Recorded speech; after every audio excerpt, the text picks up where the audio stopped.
So my name is Cheyenne. I'm here because I'm a yoga teacher, but in general, I'm an educator. So I would say as an individual, I would classify myself as a giver.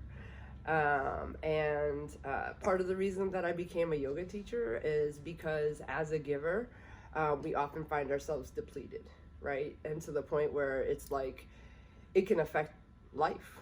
And for me, yoga was one of those things. As a survivor of trauma, healing for me had to be physical for me to connect with the mental.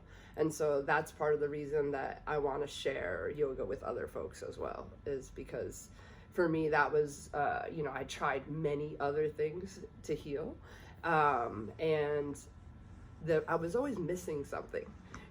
People would tell me things like, you need to quiet your mind, you need to meditate, you need to do all these things, but I couldn't do it, right? Because also survivors of especially childhood trauma, the implications of that, right, are parallel to what they identify, like when they tell people they have ADD or ADHD, like there's a difficulty focusing, and for me to be able to do that, my body had to move, right? Like ADD people are very fidgety people, and yoga finally gave me that movement that helped me get that connection between my mind and my body.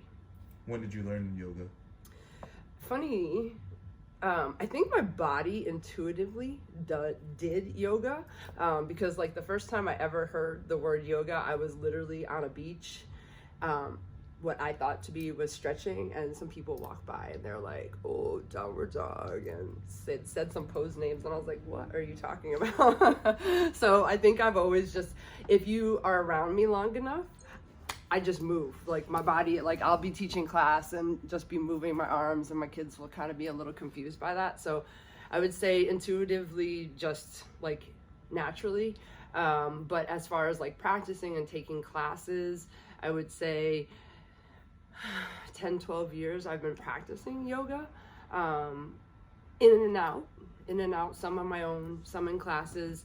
For me, there was like going to a lot of yoga classes, I didn't feel, I don't know how to say it other than welcome.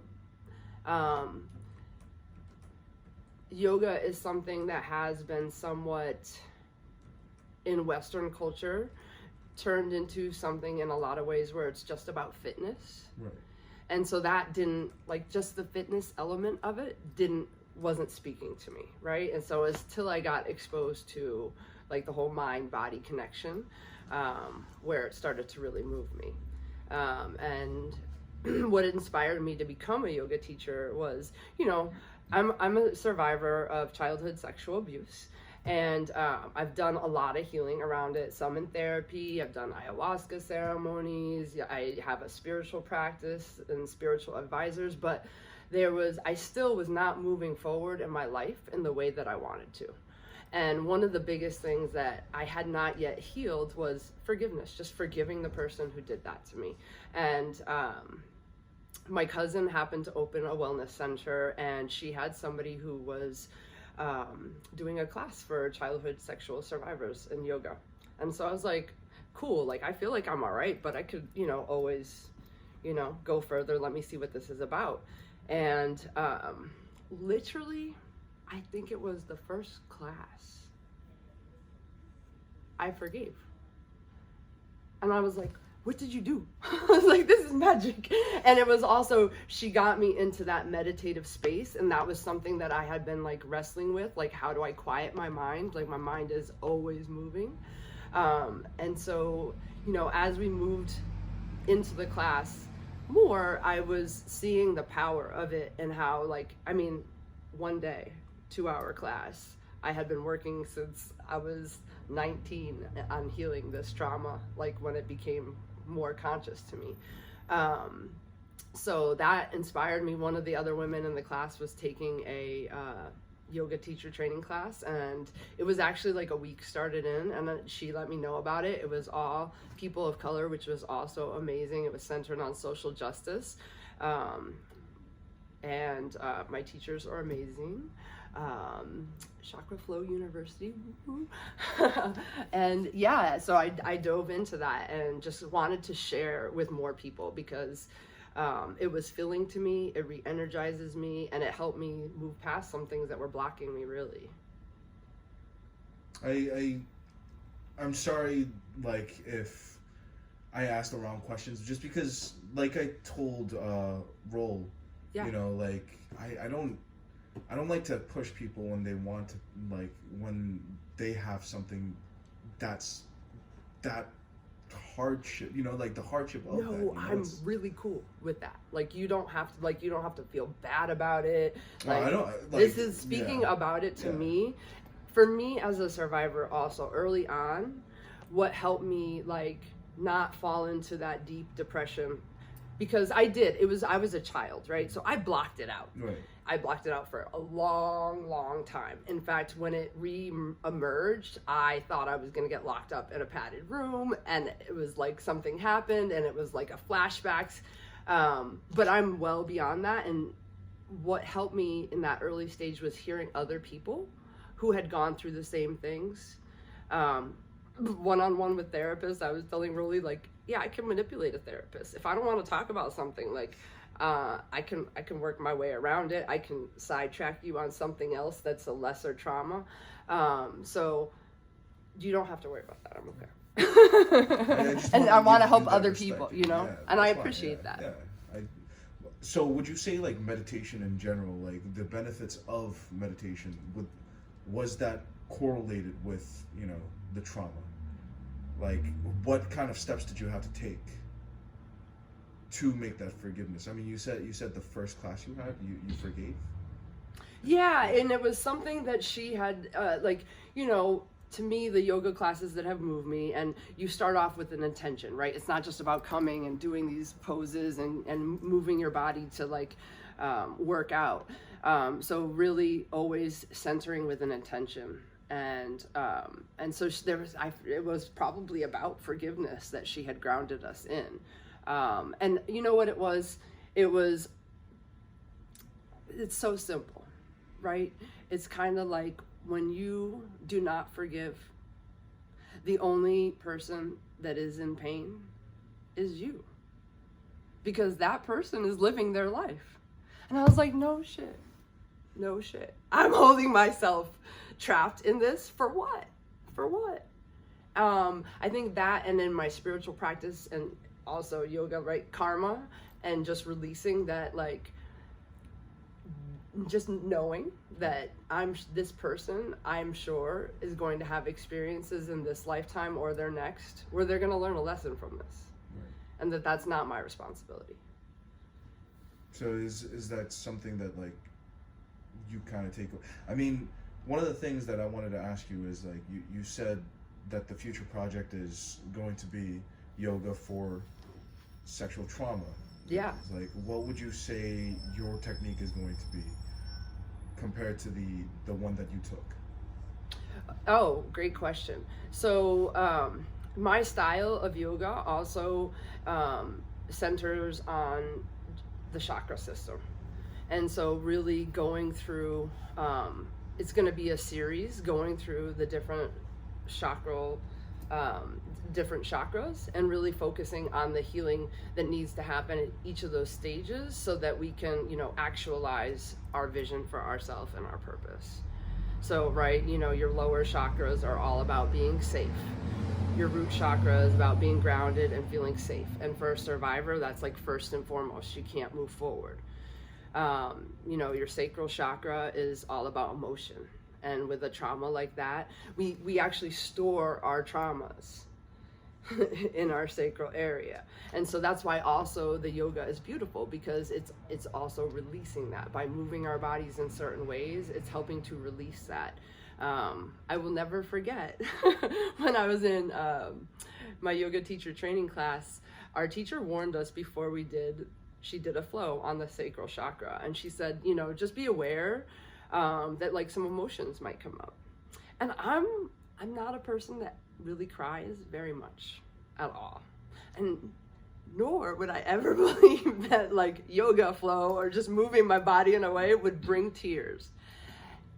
And it did, right? And so that just, like, really furthered that understanding of how connected our minds and our bodies are, and how we store different things in different parts of our body, right? And then you move to your solar plexus, and your solar plexus is all about like your energy center, that momentum moving forward. And so for a lot of survivors, if we don't feel safe, we don't release these emotions, right? Even forgive, we get stuck not moving forward. So moving and getting our bodies moving helps us actually physically move forward, mentally move forward. Heart chakra, there's a lot of, when you have such things happen to you as a child, it's just like, what was wrong with me? Why did this happen to me? Right? And so it's releasing from that mentality of victim mindset, right? Because yes, we were victimized, absolutely, right? But I'm no longer a victim, right? And so I have to like release that and open my heart to know that I am lovable, right? And not just for my body, not just for a sexual means. And that's a big thing that survivors have to release. And then moving up to your throat chakra. A lot of victims don't feel like they have a voice, don't feel like they've been heard. How many women have spoken up about their experience and they're questioned, right? Their integrity is questioned. The way that they dressed was questioned. And so I think finding your voice again is also really important. And then you get to your third eye, and that's like being able to see that bigger picture and being able to see beyond survival. And then the crown is connecting with all, connecting with the higher powers, connecting with everything living, and just knowing that you are an important element of this universe. Yeah. That's one of the things that kind of like angers me about this generation. It's the fact that like it's 2022. It's like how have we even progressed in this, like, not even just this domain. It's mental health, it's sexual abuse, it's PTSD. There's so many different like levels that like still haven't advanced, which really angers me. I mean, I feel like yoga, not a lot of people consider it that conventional method, but if you try to revolutionize it, that's really cool. And the other thing about yoga is, right, everybody thinks it's the pretty poses. Right. But that's one of the limbs. Right. Yoga's 8 limbs. So, breathing techniques are really important for grounding oneself. So I see yoga as like giving you a toolkit, right, that you can use when you're out of class as well, right? So whether it's a mantra or an affirmation that you're saying to yourself, and just like giving people these little tips and tricks of how to keep themselves healthy and well when they go out in the world. Like you said, the world that we live in still is really negative. A lot of the feedback and the input that we get daily is not positive. And so we have to take charge of our own lives and be conscious of what we're taking in. And so I think that's one of the things that yoga is really about, centering yourself and thinking about how you can take control of your input. One of the questions that I had was, I hope this is all right to ask, but is, how do you approach the victims with like different kinds of stories? What if like, one of them had a very traumatic experience to the point where they don't even, they just close themselves off? Like, how do you approach that? Like, are there different grades that you have to try to approach differently? Yeah, I mean, first of all, somebody who's real closed off is not going to come to the yoga class, right? Yeah. And I think it's all about creating a brave space, right? And I think one of the things that helps to make it a brave space is also sharing your own story, right? And I found that as an educator with youth, and I find that talking with other survivors, is that when you can share like your story and show that like, hey, I was not in a good place, but I am now here, right? That can give hope to somebody. And I think it's also about not pushing and letting people come within their own speed and their own time. I think what's cool about, what you're doing is the fact that like, instead of keeping it a tragedy, you're turning it around into something, like you said, hopeful. And throughout the other interviews, I actually mentioned that like there are ironies with like a lot of everybody's like stories. and there's no real it's not irony, but more so, how would I explain it? Like, I wish that was a word for that, actually. Like, a version of irony where, you know, you're creating something negative into something positive, you know? It's phenomenal. I mean, you know, I personally wouldn't think that as well. I would be one of the people who thought, you know, yoga is just movements and everything. In college, actually, one of my friends wanted me to try yoga, but I just never had the time, is one thing, and then I don't know, I was just this angry guy, so I never really thought about it. But it's really cool seeing the reflection of yoga through what you're saying. You know, what you've experienced, what you've witnessed, and what you're trying to do.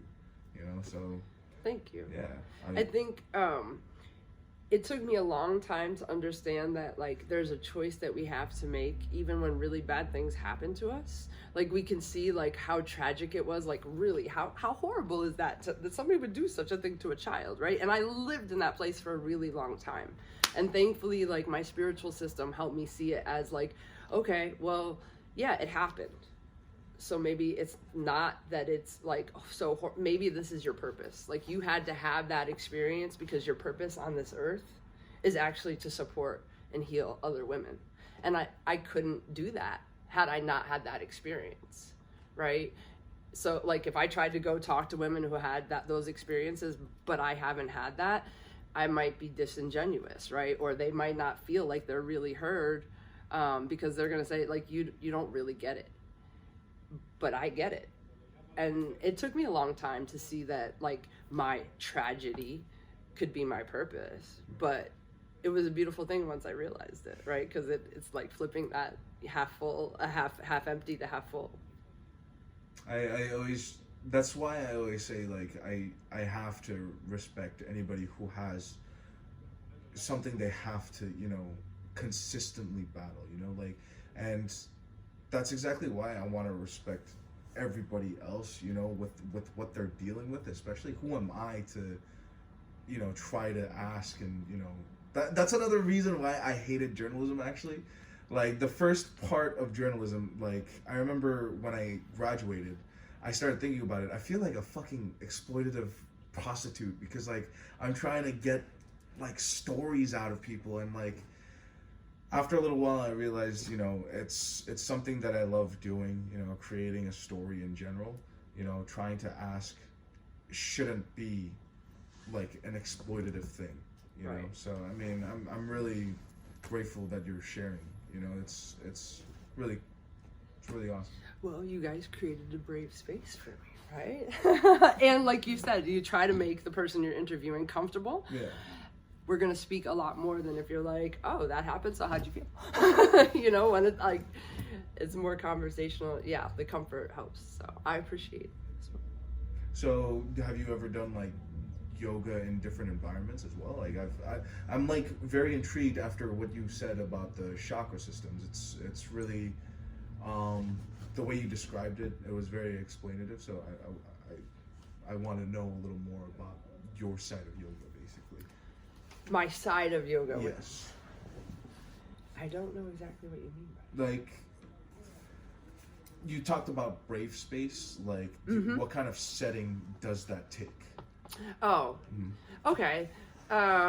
So one of the things that I studied just after becoming a yoga teacher is trauma-informed yoga. And so a lot of the things that happen in regular yoga classes, it is very focused on the pose and the shape.